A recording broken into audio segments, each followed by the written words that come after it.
What's good with the YouTube? You already know. Big Vlaco with a convict's perspective, and I'm gonna smash, dash, and slide on through that little bit of energy. Please hit the like, subscribe, comment, do all those things to help support this channel. Hit that bell notification for future fire content. So as you can tell by the title, the Mexican Mafia and Aryan Brotherhood war was declared from San Quentin Deathrow. This is a fact. This is true. This occurred at one time, man, back in 2003, 2004. But before I go into how I know this information, let's talk a little bit about both these groups and their relationships. Now, you can trace this relationship that goes all the way back to the 60s, where the AB and MA have had a working relationship. They've been allies. But that ally relationship really got solidified on April 21st of 1972 when Donald Hell and Fred Madrin ended up killing an NF member from Stockton, Fred Castillo. Right? This pretty much sealed the pact, and this was arranged, to my understanding, through Joe Pegleg Morgan. Okay, so over the years, like I said, even figureheads kind of confirmed this. There's been really bad blood between the AB and the NF. Basically, the NF always felt that the AB stuck their nose in a situation that wasn't their business when it was between the NF and the MA, right? Therefore, there was killings on both sides. You know, Fig and Hobo actually killed the first AB in the California Department of Corrections by the NF. Okay, so like I said, this relationship kind of, was passed along to the Sureños and the whites, and then, saying the NF's relationship with the BGF was passed along to the Norteños and the blacks, right? But when you used to compare the two, right, it always used to seem like the whites and Sureños had maybe a more stronger program, or what it appeared to us. But over time, that started to change. In the 90s, the Sureños were, of course, the more dominant of the groups, and the whites used to always have to kind of, I think, in my personal opinion, had to kind of comply with what the Sureños were implementing. Now, after a while, that started to change. You started to see a big change in the white groups from the 90s to entered into the 2000s. You started seeing the NLR doing their push, the P9s, skinheads on these yards. And what the AB did, which was pretty smart, is they started to recruit individuals that were part of these groups. Like the NLR, they would, secretly recruit them as members to the brand, right? And you started to see a change in how they programmed themselves on the yards, and the AB started to have more control over every prison. Whereas in the 80s and early 90s, they started to kind of drift away a little bit, right? Now, people always think that the Sureños and whites pretty much program as one. No, they do not. The same way people think that the Norteños and blacks program as one. No, they do not. It's every group, I say around the late 90s, it started to change to where every group was fending for itself, right? Now, you would have established rapport with certain groups because of past history, right? To where you'd program in certain yards, and there would be some places where, okay, because of the past relationship, it'd be more solid. But at the end of the day, each group would answer to its own.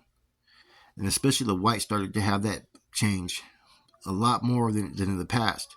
Because in the past, I used to see in the 90s, they used to kind of comply with what the Sureños program was. And now they were doing their own program. This was the white program. This was the woodpile. And they were coming along strong everywhere I was at, right? Now, we received the filter. I was in Corcoran Shoe. This was in 2004. I was in the same pod with Sylvester Gomez, right? Who was the regiment commander at that time. I was there with Armando Quinn from Delano. Armando Quinn's the Garnal that just got killed by the gunner in High Desert back in November. Drew from Hayward.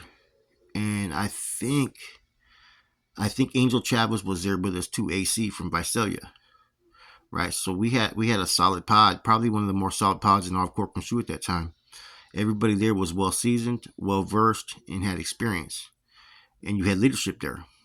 Okay, so we get this kite, and at that time, I think I had the right thing for the Norteños and that for the insoles and for the Northerners there, because I had explained about the relationship between, why our distance with the white groups and what was behind it. But we had got a filter, and it was an NF filter that came from Pelican Bay, and it was to all ends, all Northerners, to every map power that associates with the Norteño cause. And in there it said that the AB and Mexican Mafia have been currently at war, and due to an incident that happened AC As we know, there's several MA members there and there's several AB members there. And from my understanding, one side over there, someone was acting kind of J-Catish over there, from my understanding. And someone ended up getting speared or stabbed in the process. And then it started to escalate to there was tension that was going in from AC. And it was starting to spread out to other facilities. High Desert, Tehachapi, Corcoran. And we had got confirmation, right, from reports that were coming in from other households, other institutions that were confirming that the Southerners and whites were getting off a lot more. And a lot of that tension either was something that happened at that institute, but some of it was contributed to what was going on at AC, Adjustment Center, Deathrow. Because as we know, you know, these brothers all have their different communications and contacts and how they decide to work things, right? And so the white stance at that time is that nobody was going to dictate their program, right? And now that's where you started to see a little divide between the two groups. You started to hear about people getting off. Now, in this kite, we were given the directives that we were to stay out of this war, that we don't know if it was going to be a short-lived war, was it going to be a statewide, was it going to hit just the level 4s? There's a lot of variables there of what could occur. So we were supposed to take a neutral stance and stay out of this war, because these are both traditional enemies towards the NF and Norteños. And so at that time, we were just taking a step back, and numerous prisons were filing reports about incidents that were occurring between whites and Sureños. So, it's not to say that there's no incidents that didn't occur in the 80s or 90s, but it was more or less likely. And now there was a whole new position that no one was going to pretty much push each other's politics on each other. It wasn't going to be accepted. And even though they were programmed on the same side of the yard, and they would respect each other on the roll call, you started to see a little separation. I think Dubs had said it many times in some videos he's done, where he said that people think that naturally that whites and Sureños are just allies, when it's not even true. It looks like they're closer than what they really are. And there's a lot of politicking behind the scene, and there's a lot of conflicts. Shit has kicked off, like I said. In the 2000s, there were some wars at certain facilities. High Desert, you know what I'm saying? I knew Little Red from Warrior Skinheads personally. He was one of the ones that had the keys to that yard for a while. And they were getting off. And see, they were not to program or be dictated by any Sureños, period. It wasn't going to be tolerated. They had a whole new agenda. Now, at that time, I think I came up with a kite because at that time I was a maestro. I was a teacher for all the Northerners and Norteños in that block. So I put together a filter for the pod, and I basically broke it down about how the reasons why we will not involve ourselves or assist in these groups is because in the past there have been certain groups that have reached out to Norteños that said that they wanted to have a working relationship. And these were white groups. I'm not going to say which ones. I wasn't there, but this came from our leadership, that they were having a falling out. But a lot of them were still, under the AB's vendetta. So therefore, we always had to keep them at a distance. That's why there was never any working relationship with any of the woodpile groups at that time. Even in Northern California, where you have a lot of woods who on the streets would function, would kick it with homeboys, we would still have to distance ourselves, because anytime this white would end up hitting the system, he's going to fall under the AB, the brand. And that's what I had to explain to everyone, that, that's where our position is. These are traditionally our enemies. See, at that time, in our schooling, if any AB or Mexican Mafia member or NLR would hit our lines, we were to take them out. They were not to walk our yard. We were not to function on their yards. And the shoe was different. It was all respect, but we're talking about main lines. So whenever we suspected one of being part of any of these groups, they were going to get removed. A lot of NLR cats got hit in the 90s and 2000s by Norteños. And a lot of times they were dudes that got pulled in YA, got NLR tattooed on them, weren't validated, hit the prison yard, and didn't even know it was coming half the time. But that was the position that we had to take because of the NLR's relationship with the AB. See, at that time, it was all out war. These guys had been separated since like the 70s, basically. The only interaction that they had was here and there in certain locations, like San Quentin back in the 80s, DVI, and then Corcoran in the 80s during the Gladiator days. But other than that, it was very rare to come across a bona fide member. And see, at that time, the policy for us was they weren't to walk our guards. We were to go put in some work.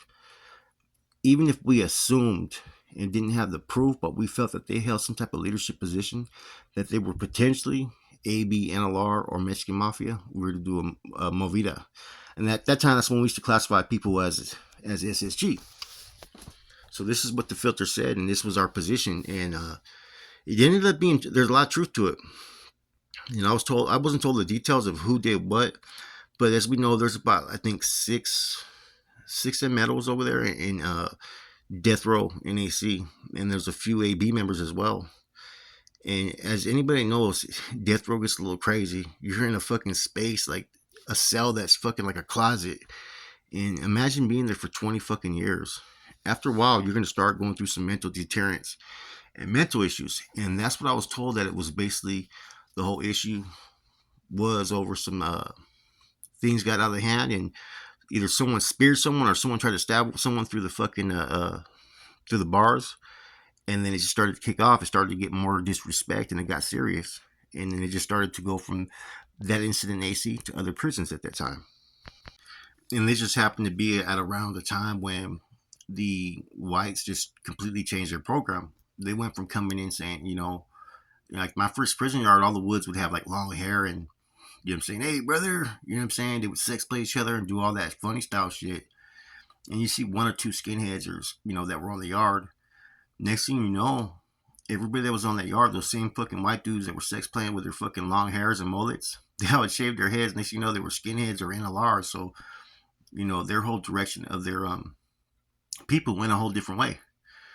They became more structured, more disciplined, and along that way, I noticed that there started to be more conflicts, more issues that were being created between them and any group. They didn't care.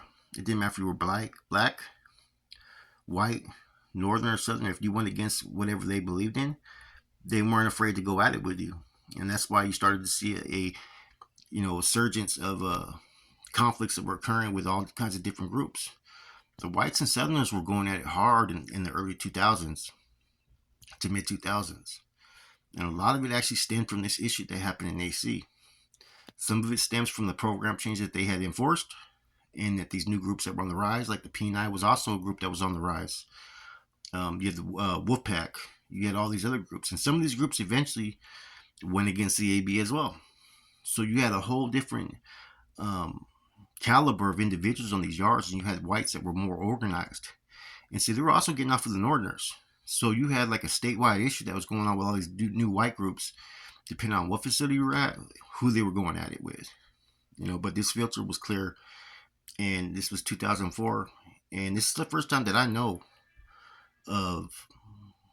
Now I know of incidents that have happened between Sureños and whites, and even MBA and Aryan Brotherhood members, right, in the past, right? There was an incident that happened, with Michael Thompson and them way back in the days, right? But to get far out of hand, usually they had such a relationship with each other that they were able to work those things out. This was the first time where it wasn't being worked out. At that time in the prison system, and for years, man, a lot of the old carnales used to really have issues with the AB, because the AB, like I said, did a lot of damage because they had a stronger advantage, because they were working with administration at that time because they were white. So there was a lot of hate. And see, a lot of times the Norteños used to trip out that the Sureños, who were a very, cultural, raza-based group that was really proud of their culture, a lot of homeboys used to trip that they would be working in alliance with a group that was wearing swastikas and, lightning bolts and had hatred. That was something that always didn't make sense to a lot of homeboys. And even to myself from time to time, but it wasn't really my business. In my eyes at that time, we didn't get along with either group.